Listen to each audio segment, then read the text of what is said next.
Ayı buradan bak. Ayı buradan. Önce buraya gelmiş kazmış. Buradan fırsat bulamayınca şuraya gelmiş. Burada bir demek ki daha ince toprak varmış. Gelmiş buradan kazmaya başlamış. Burada kazmış.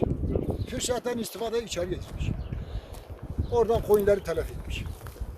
Buradan girmiş. Buradan girmiş. Sabahleyin saat 6'da ben kalktım.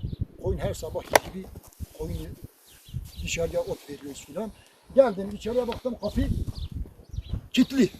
Yani açtım koyundan dolayı çıkamadım yani açamadım. Baktım geldim içeride koyunlar hep buradan telef olmuş. Telef olmuş. Yani 200 koyun, bundan 150 koyun falan vardı. 150 koyun falan vardı. Kuzular zaten başka bir yerde. Sonra farkına vardım burada bir deli yazmış. Ay demek ki farkına vardım dedim Huda aydır yani bu muhakkak aydır dedim. Diğer koyunları hepsi buradan toplamış.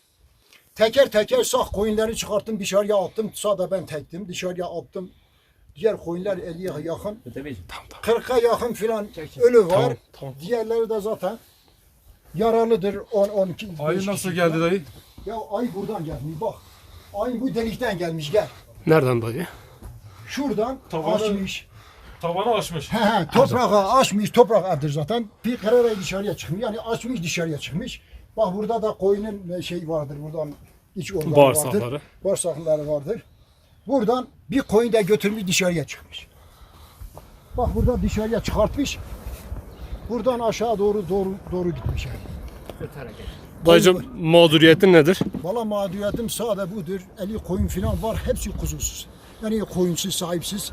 Devlet buna bir şeyler, bir çare bulsun, bir süt versin bile bir şey. Yavrular mı? Yavrular yani. Şimdi telef edilen koyun kuzu budur. Benim kuzularım hepsi anasız kalmış.